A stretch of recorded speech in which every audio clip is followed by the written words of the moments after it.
A year later, Kiteezi landfill collapse victims remain stranded, confused on who to hold accountable for their loss. They don't know who is supposed to compensate them. The journey for justice and compensation has led them to a number of offices. They have been to the office of the KCCA Executive Director, that of Lord Mayor Arias Lukwago, the office of the Prime Minister, and that of the President. None has provided clarity on the matter. We also approached these officers to seek answers on the same. Officials in these offices agree that there are categories of victims that must be compensated. We have interacted with also the Prime Minister, Ministry for Disaster, Ministry of Finance. I have engaged the victims themselves to know their plight and also be able to write to the concerned parties. I have written to the Chief Government Valuer to value their property, the extent of their loss, so that we are able to engage government to have them compensated.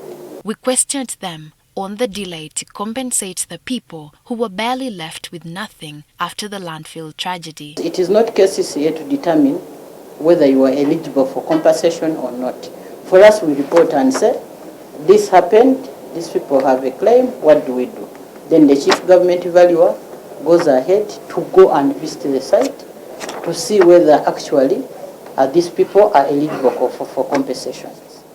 And as we talk now, they started with the houses which were covered by garbage. And they have come up with 34 households who are eligible for compensation. And we have submitted that detail to Minister of Finance.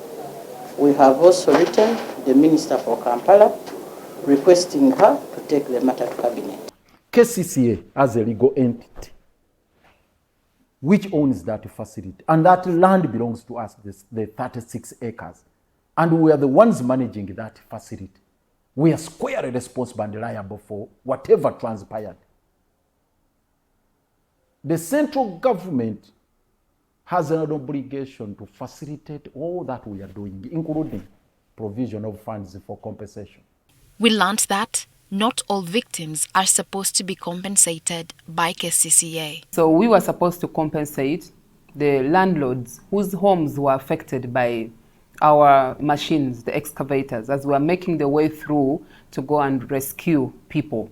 So we wrote to Government Valuer and the Ministry of Lands, and the report was published, and all the payments were done.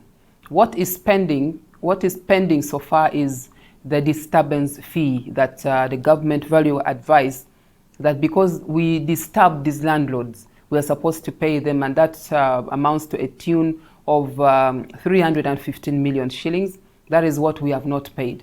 But as per the compensations of the landlords, we paid all of them. That was 1,051 million shillings that was paid to those who were affected. Now there are those whose homes were submerged within the buffer zone.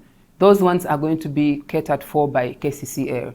However, KCCA's Buzeki says their direct role was to collect data of the affected persons, but not to compensate them. Because that information is very crucial in managing the aftermath of the slide.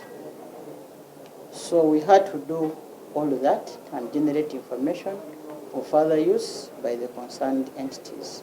She dismissed claims that the post-tragedy 16 billion shillings emergency fund that was approved by Cabinet to KCCA was partly meant for compensation of victims. Unfortunately, out of the approved 16 billion, KCCA only received 4.9 billion. From the Ministry of Finance, the 16 billion was released.